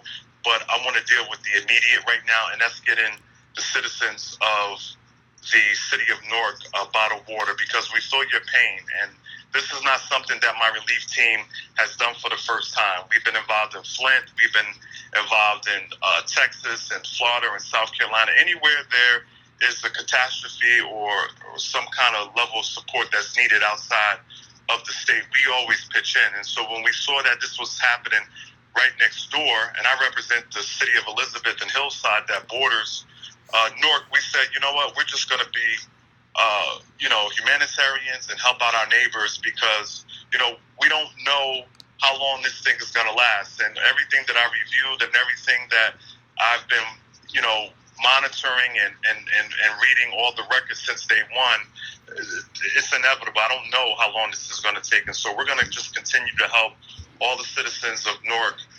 Those of you who are listening, please continue to drop off bottled water. This is one of the most important things that the city needs right now. The 500,000 cases that the state had in reserve for the entire state, they're all out. There's no more in state reserves. And so part of what the governor's message was to me was anytime you have an opportunity to talk to folks, to talk to audiences, is please help get us water. And so that's what we're doing. All the other political threatening phone calls and phone calls to my employers and all the calls that I'm getting that show no appreciation, I'm going to deal with that personally on a whole totally different level. But right now, what I'm going to do right now is just focus on the immediate, and that is getting the water to you guys. And I just appreciate what you guys have done on this radio with getting out this message. It's not about attacking anyone, and I think you guys have just laid out what the importance is. I think people get to a point where they want to point fingers and do this and do that, but that's not important. We want to make sure that your residents get the water that you guys so richly deserve. And we feel your pain, and we're so sorry that this is all happening to you in the city of Newark. Well, thank you very much, Assemblyman. We appreciate you very much, and continue to have a great day. All right, you guys have a blessed day. Dang. So now I just put it up on the screen for everybody to read. Right, as I read this. Now, if your community doesn't know what's going on, if your neighbor doesn't know what's going on, and you listen to this show and you're in informed class, I expect you to share the show immediately with everyone. And if not, that means you're negligent too. That means you're complicit too, because no one's going to give this information. No one's going to lay out this footprint. No one's going to talk about this in the way that we're talking about it. And from a knowledge base, because we have done the work over the last couple of years to not just talk about this, but all of the other issues that are happening locally and nationally and globally. So, share the show, because if not, your neighbors then. I want me to read it. Yeah, go ahead. The human capital, and what article is this at? This is out of this is from ABC News. Okay, ABC News. The human capital of the water department was not renewed and deteriorated. They weren't even hiring engineers, O'Flaherty said, of Booker's tenure atop of the agency. Now, let's give O'Flaherty some context. He's an economist at Columbia University, lifetime Norker, correct? Okay. O'Flaherty said the Booker's tenure atop the agency. So you have a serious depleted department in 2013, and that was a department which made a mistake in the subsequent years. The mistake occurred in 2015 after Booker was no longer mayor, when the city officials decided to adjust water treatment chemistry in an effort to comply with new EPA regulations. Goes back to what you were saying. You're breaking it down. Municipal officials lowered pH levels in the city's water treatment facility with the intended consequences of diminishing cancer-causing chemicals in the water supply, according to several familiar with the problem. There you go. So what does this mayor does? He lies. He makes the problem even worse. What did the other mayor do? He has no responsibility for it. Right. So both of these mayors, you had no engineers. So when they made that decision, I want to be clear. When they made the decision to do that, they had no engineers. None. They had a depleted department through cronyism and nepotism. And so when we have the conversation about government, and when we're talking about Kareem Adine right now in this critical moment, Kevin, he is not an engineer. He's not an engineer. And so when he's standing behind a podium talking about decisions about this water that the mayor still refuses to acknowledge as a crisis, I want you to understand. But look where you're sitting. But look where you're sitting at and what you just said. So you have an ineffective BA. You have a COO that sits on the stairs. I don't know what she does.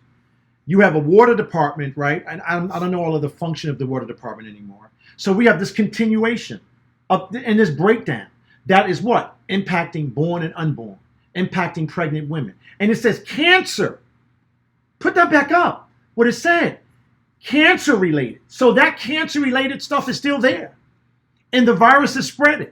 And they are still telling us it's all right to drink the water.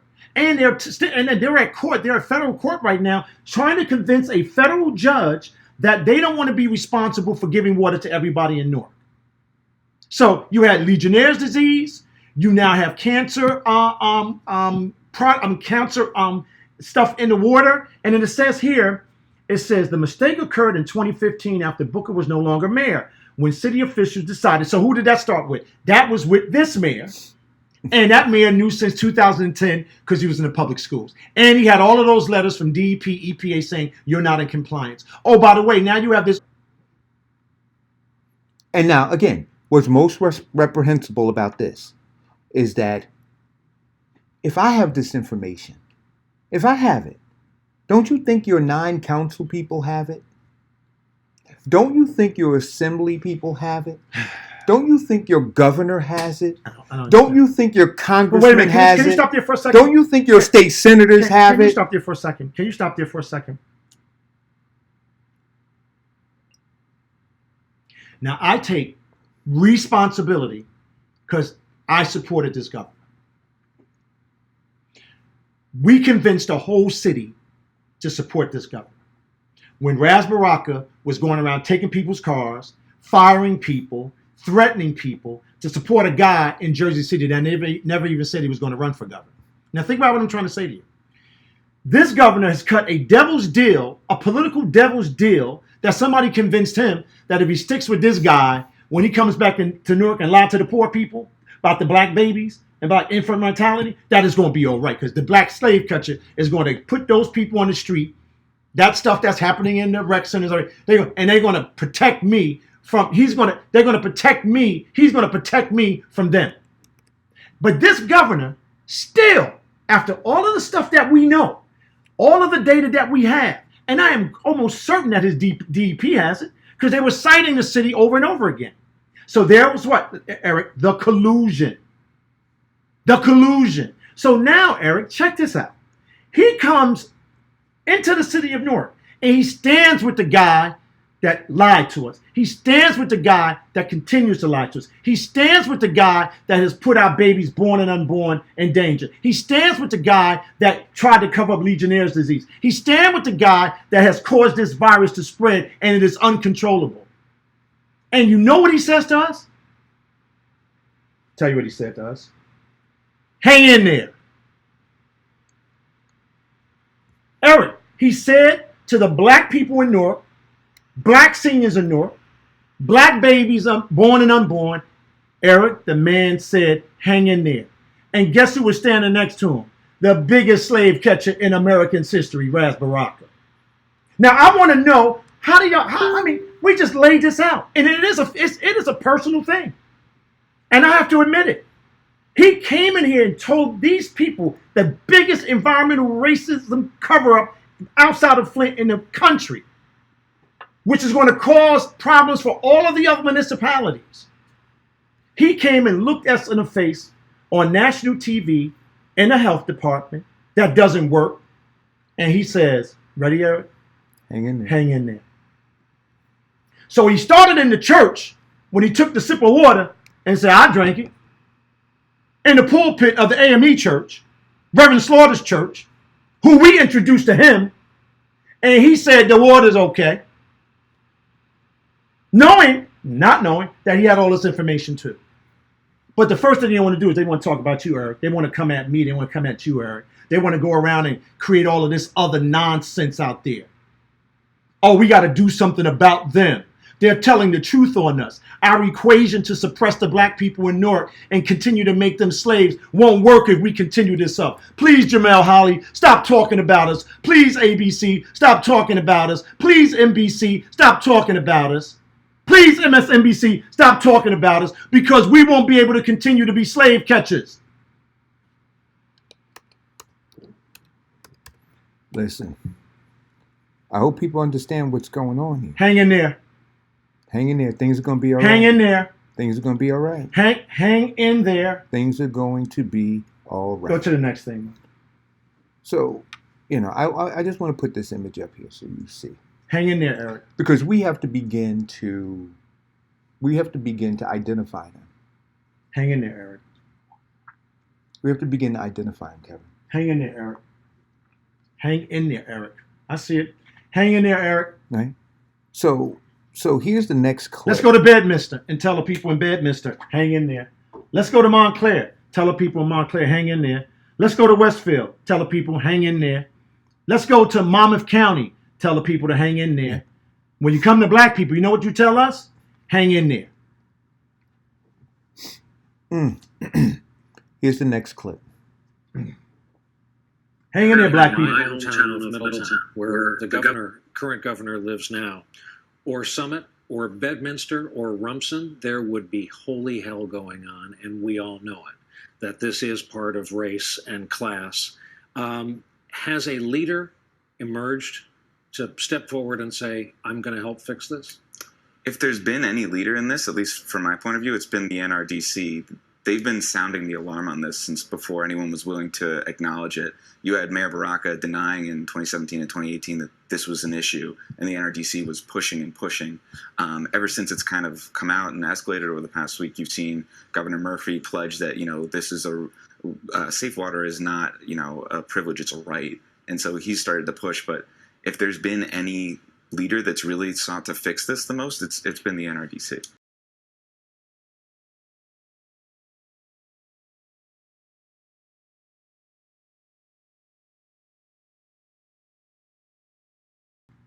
Look, so no leader, but I beg to differ. I say when Councilwoman Cheneyfield sat on the council and she brought to the attention of all those folks, including the mayor, again, this is what he said. This is nothing more than a naked political stunt to draw attention to her failing campaign and to cause public panic by creating a false and unnecessary alarm for her own personal electoral benefit. Once residents know the truth, and I hope you all know the truth now about Newark's water quality, they will be able to see for themselves. Not that, now I'm paraphrasing, I'm taking this out, not that Councilwoman Cheneyfield Jenkins engaged in irresponsible behavior, but that this mayor, and that all of those who have been silent and who've stood behind him have engaged in crimes, conspiracies, collusion, and cover-up. Crime, conspiracy, collusion, and cover-up. And so here we are in an environmental crisis. Here we are engaged in environmental racism, and the people that are doing it are the people that we've elected. And you got some elected officials in this state that are actually trying to take the narrative that we have an infrastructure problem. No, we do. We have a human infrastructure problem, and we need to get rid of you. Anybody that even suggests that this is a structural problem across the country, we have a structural problem with you. You need to be out of here. Do you understand that? For anybody that is a public servant to put that in their narrative, to try to give them cover, when we know what that young man from the New York Times said, it is going to cause long-term adverse effects on your children's lives. And anyone that works for the city that gets in any social media to try to define this, we should all be asking for them to be fired, and we should be asking for the federal government to step in and take over this city. So, here's the last clip. That's the last one? No, I got one more. Here's the last clip. I'm only joking with you, buddy. Karen, I see a city paralyzed that can't get water to people, that is saying to people, if you want water, come and get it. And if they would stop and think, if someone emerged, New Jersey has about 1,000 fire departments, most of them volunteer. That's what they do, is volunteer. Start making calls in a concentric circle around Newark. Ask for one crew, a day shift, one fire truck for one day each, every firehouse. They'll arrive, they'll put that bottled water on the hose bed of those trucks, give them a map of the service area. They will deliver that water as these folks deserve. I've not heard anyone step up and say, we wouldn't ask our own moms and dads to wait in the hot sun for 2 heavy cases of bottled water. How dare they expect people to do that when there's poison running through their pipes? Yeah, I mean, a lot of residents that I've spoken to are frustrated. They are waiting in the summer heat, and sometimes, we heard a couple cases of people being turned away because they didn't qualify, they weren't eligible. There's 2 water treatment systems that feed the city. Only residents in one of those water systems on the western side of the city. If you're a nursing mom and you're waiting in line, you should be able to get water because you've waited that long, and at this point, the city is not trying to be hostile or sort of fight with residents when there's so much panic and so many unanswered questions going around. I'll say that there are companies that have stepped up. Pepsi and Anheuser-Busch have pledged to help donate some bottled waters. I know Lyft is offering rides to residents to help them pick up these heavy cases of water. The city has also offered door-to-door services for some of the senior citizens. Yeah, this needs to be more of a Marshall Plan than it is now. Say something? Absolutely. We've never had a plan. We will not have a plan because there's only one plan. Deflect and deceive and deflect. That is the doctrine of this administration. That is the doctrine of the state administration, to deflect, deceive, and deflect. Because you mean to tell me we're in the middle of one of the biggest environmental crises in Americans' history that's going to spill over to all of these counties, and all I can hear from somebody is stick in there. All I can hear from somebody is on their porch with a filter. I know you're going to show that. Trying to explain something that is so illogical that I think we need to get this guy a piss test. Oh, do you want to play? I want to play it, but give me just what I'm trying to say. So here's a man on TV, a news anchor, who's very brilliant, by the way, right? That says, wait a minute, how do you have people standing in line? How do you have people standing in the heat? But now you want to know the last part I thought he was going to say. When you have water in the heat, it changes what, Eric? That's a problem. Right. The chemicals from the plastic go into the water. And then when they gave us the water, they didn't even check the water. And then when we complained about the water, they told us to stop complaining about it. Right. Eric Dawson. They said stop complaining about it. So let's go into the other part. So I'm going to play this clip. I believe this is the one of him on his porch. And I want you guys, now that we've laid this all out, this is what the mayor has to say about all of that.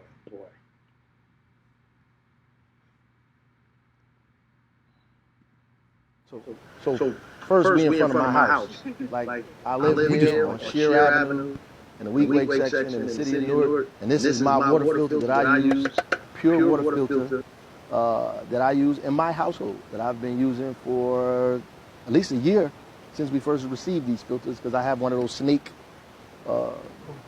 gooseneck sinks that y'all said we can't connect the rigged, so I had to use the regular one. My mother has a regular one. I have this one. I have a lead service line. My house was built, obviously, before 1980. Actually, this house was abandoned. I fixed it up and moved into it, and that's how I got here. But, it has a lead service line, and we've been using this filter, and, I'm concerned, just like everybody else, about the filters working, obviously, because I've been using it, cooking with it, so forth and so on. And as I've been telling people recently, my wife is almost 27 weeks, right? So, she's been using this filter for a long time, like using it to cook with, using it to put ice in the freezer, using it to do all kind of stuff. So we bet our own safety and life that this filter is working. Plus, everybody else using the filter. Flint, everybody all across the state of New Jersey, the nation, using pure water filters. I mean, we have no expectation that it didn't work. And we still don't know if it works or not, actually. So I guess you could talk about it, Crane, but, I know we tested 3 water filters or 3 homes out of 40,000 or 38,000 water filters that have homes, and we found 2 defective and 1 was good. So we just started giving out water to make sure people were okay, precautionary measures until we find out what's going on. Yes, I mean, we've given out over, you say 38, some people, I could say 40. We've given out a lot of pure water filters. This is a national product that Flint, not only Flint was using, it's used widely around the world. It's rated by the EPA as removing 99.5% of lead. So the city of Newark, as we was conducting a follow-up to look at how much orthophosphate is going through the system from the beginning of the system where the water comes in from our aqueduct to the end of the system, like the West Ward, the Upper West Ward, or the farther southward going into Hillside, those would be like the end of the system. What's an orthophosphate though? What is that? That's the corrosion inhibitor. It's like a food grade additive that's widely used. It's in a Pepsi soda right now. No, any one of those drinks you normally do, it's in it. But we use it for a different technology, just to provide a coating in the pipe, right? The coating in the pipe to reduce lead from leaching into the pipe. So as a part of us doing a study to make sure that the orthophosphate was coming into the system at the rate that we needed it to come in, we tested 3 filters under extreme conditions. And I want to just emphasize when we say extreme conditions, we didn't test them under normal conditions because in normal conditions we know they work. We wanted to go a little above and beyond, to test this filter. I guess we want to say like to a breaking point. And we found out that in 3 homes, 2 of the filters failed, and 1 of them passed. And 1 of them passed. So it was actually 2 faucet mount filters, the one like you say your mom had, and it was 1 pitcher. 1 of the pitchers failed. So immediately, the EPA is working with us. We alerted the public on Tuesday that it failed, and being very transparent. People always pick with us and say we're not telling the truth or we're not getting the information out there, but it seems like Was it Tuesday or Saturday when we alerted the public? We alerted the public on Saturday. We alerted them on Saturday. When we got the results back, we alerted them on Saturday. When did you get the results back? On Friday. Friday about 3:30, we alerted them. Discussion, we were going to expand the pool, and we alerted them Saturday around 2 o'clock. We had the press conference. So for us to be sure, we have to test more water filters. Oh, we're going to expand the pool. Yeah, This can show the residents that the city do a lot of testing. People say we don't do testing. It just shows you like we do testing. Right. We test stuff when you think and we did this on our own. Nobody forced us to do these tests. We're doing this type of test. So it shows you that we're aggressively doing tests just to check, the products we had and how the orthophosphate was working with that system, and it failed. So now today we just agreed on some procedures and protocols of how we'll expand the testing parameters to get it. The US EPA, the NJDP in the city of Newark. So we all came together and agreed on the protocols. The feds in the state. The feds in the state and the city. Yeah. Let's not leave the city out because we bring this information to the state and the city. They don't bring it to us. Because people have a mismatch, like a company came in here and went around to houses and just started testing and said we have a lead problem. Right. That don't happen. We test. You know what bothers me is like all of the misinformation. Like people out here, I hear people on the internet, they got people waiting outside of press conferences telling like information that's completely false. Like just really, I read something telling people don't come to the VMAs, the Video Music Awards. I mean, these are people who want to see the city fail. Or want to see me fail, one or the other, who are telling people information that's not real. Like, it's just bizarre. I mean, we got a Union County elected official running his mouth, talking about stuff. He has no idea at all what what I want to know is where these people were at a year ago. Like, we've been dealing with this stuff, for so long. First of all, every home in Newark does not have a lead service line. Everybody in the city don't have one. No. Right. So I can't. I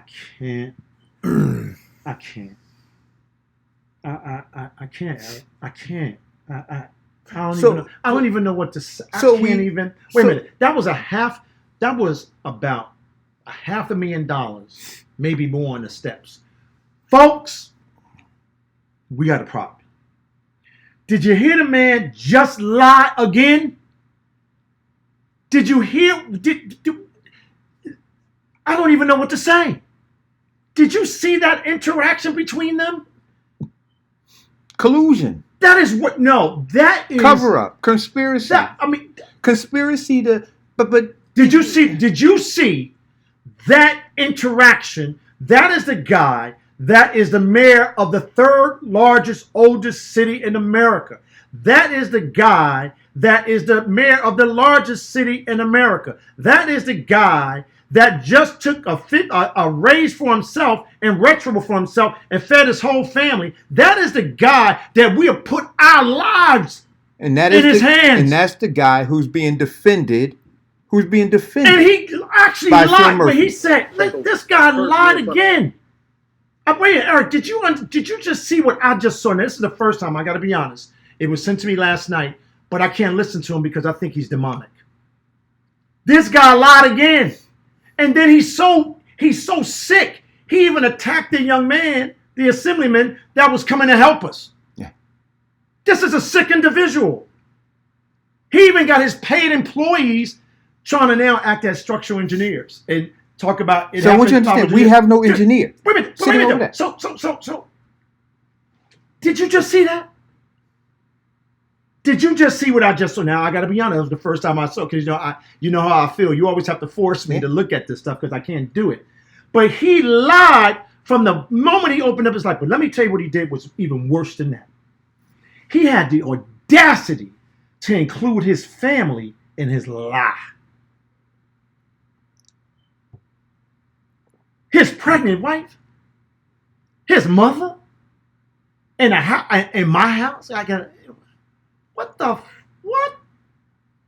That is the guy that is running our city during one of the biggest, if not the worst, environmental crisis in this country's history, in an urban city like America, third oldest city in America. Did you just see that? Did you see the interaction between them? I am outdone. I am done. We are fucked. Excuse me, I ain't cursed this whole shit, but we are fucked. And he gonna get that guy don't know what he talking about. You don't even know what you just said. But he's the victim. The people on the internet, the people over here, the people over there. The victims are the people who are subjecting themselves every day to poison water. To poison water. And you got his employees, city employees that we pay. Listen to this. That we pay online saying this. No, because social media is important to a degree. Oh, I support. We got a phone call. I got a headache. 1 second, caller. Go ahead, give him a call. I'm done. Go, caller. Done for the day. The city's effort to address lead in your drinking water.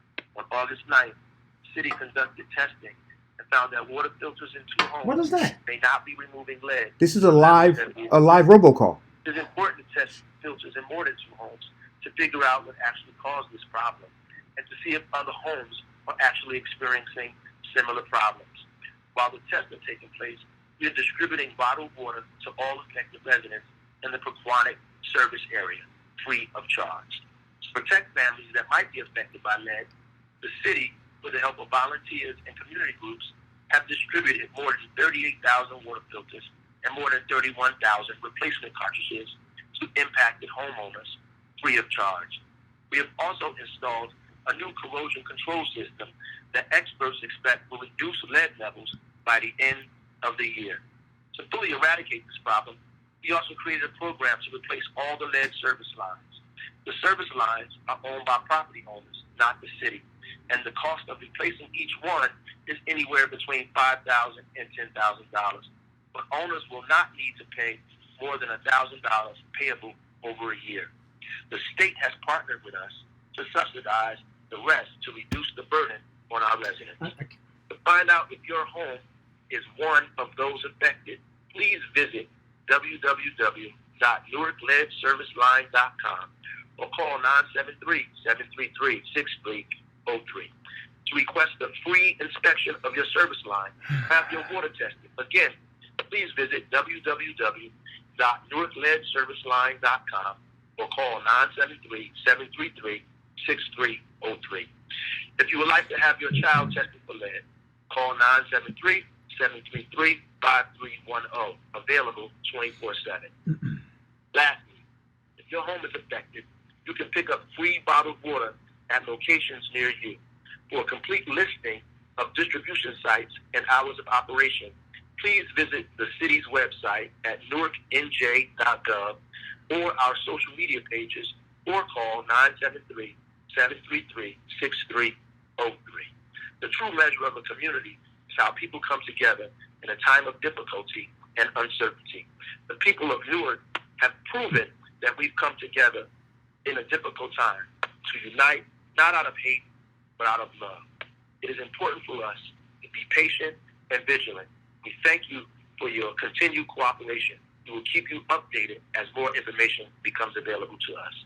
God bless you. So that just went out to everybody. That was a live robocall. That was a live robocall. So you guys are getting that, right? I am completely. I can't. I'm completely stunned. I can't. I mean, I'm. But that was a live. Stunned. That was a no, live. No, you have to robocall. understand why I'm completely stunned. He is the most reckless, irresponsible person that I've known in government, and I've been in government on both sides. That guy is a monster. And you know what? Anybody that is in this feed, anybody that listens to this show, anybody that is conscious, know that we've made a mistake, and that there's time for truth, reconciliation, truth with action. And anyone that is anywhere in this city talking about old pipes, they're your enemy.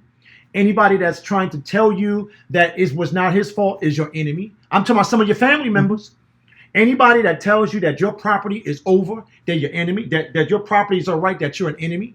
Anything that came out of his mouth, based on all the 2 years of analysis that we've done, up to this moment, up to this day, after that man just was on MSNBC, after ABC, after Wall Street Journal, after the Washington Post, after BBC, after the Star Ledger, after the Eric Dawson show, has had all of this information, have analyzed all of this information, dug deep into what that is, we came up with 4 things, Eric. Crime, conspiracy, collusion, and now that is a continued cover-up. Now, I want to be clear, because I don't want to miss this. We've had some diligent black women, I'm not giving anybody, black women that are down at that courtroom now. We've had that young man, Anthony Diaz. We've had Donna Jackson. We have all these people that have been saying this all these years. And you know where they're at right now? They're down at the court. You know where they're at? They were down in front of City Hall. You know where they're at? You know what they said about that woman, Donna Jackson, who I've known since we were kids? Guess what? And if she's your friend, she's your friend. But guess what? She supported him. Yeah. She marched up and down those streets with him. She did. And now if that woman could call you a liar, you're a liar. Call her, go. Hi, this is Avi. How are you? Hey, Avi.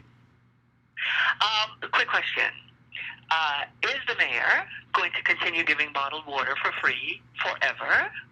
Is there a contingency plan? How does he plan to fix this? Does anyone know? Is he just going to keep giving us water? Well, does anybody have the answer? No, we don't have no. They don't. To me, Avi, thank you for calling in and asking that question. There is no plan. The plan is to deceive and deflect. That's the doctrine. And it's been that doctrine for the last several years, and it's going to continue to be that doctrine, because yesterday we was told by the guy I supported, that I raised money for, that he didn't support, that he cut the devil's deal with. You know what he said? Hang in there. Hang in there. Yeah. So black people, Puerto Rican people, poor people, seniors, pregnant women, babies born and unborn, just hang in there. Just hang in there. So there's no plan. Because guess what? The federal government just came in here and said, Houston, you have a problem. You know what? You better give this water out. Then you know what they did this morning? They went to court. After you explained everything you explained, Eric, you know what they did, Eric? They went to court again to stymie us getting safe water. That's absolutely right. And then on top of that, they want you to pay $1,000 when we talked about the racial wealth gap, and we say what? Black families that are poor probably have $200 for an emergency. But he has more than $200 for an emergency because he gave himself a raise. The only person that's being repaired and protected in this town is Raz J. Baraka and his family. Well, but we cannot negate talking about all of the people who are supposed to be safeguards for us. The silent council, the silent congressmen, the silent state senators, the silent assembly people, the silent U.S. senators, right, and the complicit governor. We cannot. We have to talk about that. But their actions clearly make them complicit. They are all complicit. I mean, you know what? And that's why when we talk about crime, something to give to conspiracy, collusion, and cover-up. And you see what the man said on TV? What's the report? Anything else, Avi? Anything else? Yes, just one more thing. Yeah, sure. So I know that we're calling for his resignation, right? And that may be a feel-good fix for right now, but we need to fix these pipes. That's where we should be directing our energy. That's where we should be directing our protest. To get rid of the mayor, that's great. See, it's good for everybody for that moment, but we still have a problem. Right. So what we need to be doing is petitioning the federal government to... Well, the pipes are old, but the pipes didn't cause the problem. See, you I understand where you're going with this, but see, this is where people, hold on for 1 second. Caller, can you please hold on? The pipes didn't cause the problem. He caused the problem. See, this is where you get confused in the marketplace. This is where people get confused. The federal government has an obligation. The federal government has an obligation, but the federal government didn't cause this problem. Did not cause this problem. He caused it, and he continued to cover it up. See, this is what I'm trying to say. I understand the federal government needs to take action, but guess what? Like the federal government said, all of the country is old, but you do have a responsibility to make sure you protect your citizens. You protect your community. They failed at that. And as far as calling for his resignation, we ain't calling for his resignation. I don't care what they do. I'm just telling you what we have dug into. I'm showing you a pattern. I'm telling you that we are in harm's way. I'm telling you we need a bigger Marshall Plan. I'm telling you that we have made a mistake. So let's not get it confused. The federal government needs to step in. But this is the same mayor that told this federal government snubbed his nose on sanctuary cities. The same mayor that told this president don't fly over. The same mayor that wrote a letter to the president asking him to come and help us. The same mayor that has a U.S. senator, a U.S. congressman, assembly and senate sitting on the fence trying to qualify what he did is opposite of a lie. And it was a lie. We got to take the next call. We got to take the next caller. Caller, you on the air. Fine. Please excuse my voice because I have a sore throat. This is China McNair. Hey, China. At 4 o'clock the other morning, I received a message in my messenger. And I'm going to make this an announcement. And I could tell that they was communicating with someone in Messenger on the other side, because messages show you when you're typing. And I wasn't getting the message right away. But I want to repeat this. If anyone come in my messenger, come under my post, come in my face and say anything bad about Donna Jackson, any kind of relationship we have, will end that moment. Because I promise you, the words that's going to come out my mouth to you is going to be nothing nice. And I'm going to ask God to forgive me. Well, China, don't say that. China, just hold up. Don't say that on the radio. I know your pain. I understand what you're saying. I know what they were trying to do. So do me a favor, China. I'm going to hang up for a second, and then I'm going to call you offline. Okay, sweetie? Okay. Okay, bye. I know people are upset now. So we got to respect that. People are upset. I get it. But what I'm But gonna you know do, what she was saying. I know what she was saying. Okay, yeah. I know what she's saying. And so what I want to do, guys, is I want to bring because I think it's important because look, no. But what I want to say is this, guys, and listen carefully. Hit the share button and subscribe on YouTube. When we're having a conversation about the culture that Donald Trump is creating, right? We talk about the rise in white supremacy and the anger and the threats and the things that are going on. I want you to look at the similarities of this guy, because what he said on his porch was there are people on social media, there are people who are waiting outside. So the people he's talking about on social media are me and Kevin. The people he's talking about waiting outside of the press conference was Donna Jackson. And so what he does then is he incites those people who follow him, much like Donald Trump incites those who follow him to take action, which lead to the emotional uprising and phone call from a China McNair. Yeah. So I want you to understand, he's dog whistling now. He's dog whistling now. I'm going to say it again. He's dog whistling now. I'm going to play the clip. Okay, thank you. So when you hear about the filters not working in a couple of homes, what? Well, I knew when they got the pure water filters because I'm on top of my game. I knew when they got the pure water filters, they weren't going to work. Why is that? Because they're not federally certified and they don't take out the contaminants that we have. Because we're not just dealing with lead in North, we're also dealing with acid. We're dealing with hallucinogenic acid. We have 52 cancer-causing chemicals on a different variety of levels that have been have been identified in our water. The city has mailed out 4 acid notice exceedance violations, and they're not even talking about that. See, all they want to talk about is the lead. They don't want to talk about the rest of the contaminants that are in the water. Lead is also, with the numbers increasing like it is, lead is linked to Alzheimer's. We just had the pediatric specialist at UMD&J say at the board meeting 3 months ago that there's a 96% increase in epilepsy and seizures in the children in North age 15 and under. And they won't even allow him the capacity to study that. If we got a 96% increase in epilepsies and seizures in North, we got a problem. And we all know seizures and epilepsy come from the water. So if the lead is continuing to rise, and this mayor sat on this for 3 years, you damn right we in the same boat that Flint is. Well, obviously this is a big issue, but what makes you so passionate? Like, what's driving the passion? I live here. I breathe that we own, and you allow it to get this corrupted and corroded. And here we are 4 years later now into this thing, because it started in 2015, we in 2019, and you still can't tell us a plan. You still not giving water to every resident. If a resident comes and they want the water, guess what? If I feel uneasy about the water, if I'm not sure, then why not give me the damn water? Give it to me. The judge said it in court when we went last month. We go to court on tomorrow. I hope you're going to be there. We're in court all day tomorrow. The Friday hearing is canceled because now the city has to admit that the Wanakee Valley reservoir is contaminated. So now the east water is contaminated.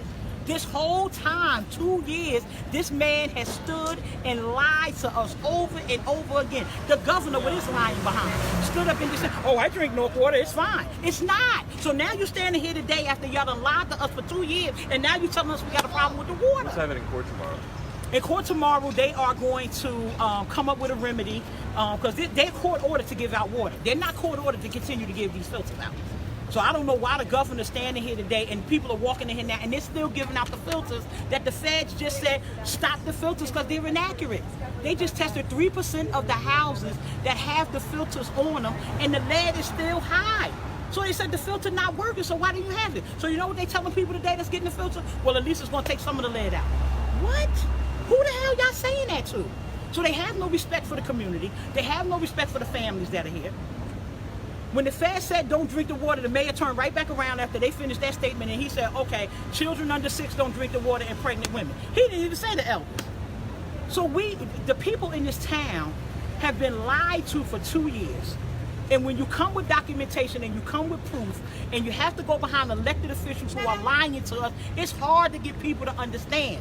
But these people in this town know when they turning this water on from time to time it's brown. They smell the chlorine, they smell the bleach, they smell the chemicals. They see the white fuzziness in our water that wasn't there before. This is not an old problem. How's your water? My water's contaminated, and I know it is. I don't use it.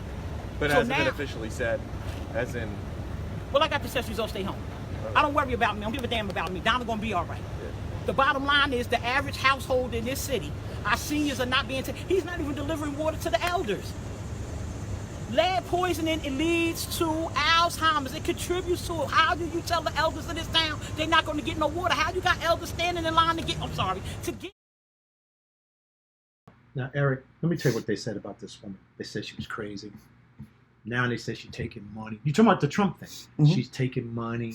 What do you say when black people do positive things? What happens? Oh, when black people do constructive things, they criminalize, demonize. No, radicalize, demonize, and criminalize. And that's what they are trying to do to that woman.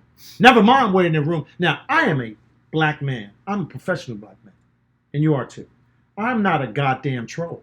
If I sit on here now, one of these government officials, one of these people, they need to shut their mouth. Now, here's the deal. They want to take her out. Black woman. Drag her in the street. Gal, black woman, drag her in the street. Listen to this. But guess what? Where are all the other black elected officials, female black women elected officials? You know what they're doing? They're holding the line while we die. Yeah. While we die. Now, we're going to have a camera out there where they have their meeting for the district leaders, right? And chairman of the wards, and we're going to take pictures of those people. Because I want everybody in Newark, New Jersey to know who these people are. While you dying, they're planning your demise. While your baby and unborn is being affected, they're planning your demise. They said all hands on deck because they want to have that cult environment where he could come in and preach about you, Eric. Where he could preach about the trolls. I don't know who the hell he's talking about. Where did this guy get his education from? Did he actually go to if she gives her life and does good public service, I'm gonna support that. Now, how many times you and I have been cursed out by Donna Jackson? But this is what they doing to her. They dragging a black woman out on the street and throwing her on the street. The black woman. Caller, go. Real quick, I just wanted to share, Miss Donna Jackson, she's been sharing information. She never withholds information, citizen to citizen. They try to go after Miss Donna, but they don't have the heart to even go down and have a meeting with the sitting president. That's going to be their next step, and it'll be a test to see if they have the audacity to go down to the White House. Although the president isn't popular, they didn't know what to ask Obama when he was in office, or the Congressional Black Caucus. So my thing to primary Democrats who are going to challenge the sitting Democrat machine, hopefully we can get some new congressional representation that are going to speak to everybody, but hopefully new Democrats will challenge this current status quo Democrat brand that we're seeing in New Jersey. Thank you, guys. Thank you for the call. Kevin and Eric. Thank you for the call. Eric, well, listen, man. Let me just tell you this. If they're not gone, we're going to be gone. But they took that black, see, this is what I'm saying. See, they can't deal with black men now. See, this is why I say they took that black sister out there and tried to tear her down. Yeah. They took that black woman, them cowards, and tried to tear her down. Talk about her. That's what I said. Anytime black people are doing something constructive, I tell you what I tell you, Eric. Anytime black people are doing something constructive, the oligarchs get their poverty managers, which are our local elected officials, to try to distort what we're trying to do, and that is to save our lives. Yeah. Well, listen, guys, thank you all for tuning in. Please, please, please share the show. Well, you know why? Because if you don't share the show, that neighbor of yours is going to, not have the information. They're going to die. They're not going to have the information. No, but just put it away. You're going to die. I mean, listen, I'm cold-blooded about that. Eric, I'm not talking to you anymore today. Have a great weekend, guys. Have a great weekend, everybody. YouTube fans, remember, subscribe. Go push the bell, push the thumbs up. Please, on this show, on Facebook, please share the show. On YouTube, please share the show. And we are hooked. We are out. Wake up, everybody. No more sleeping in bed. No more backward thinking. Time for thinking ahead. The world has changed so very much from what it used to be. There's so much hatred, war and poverty.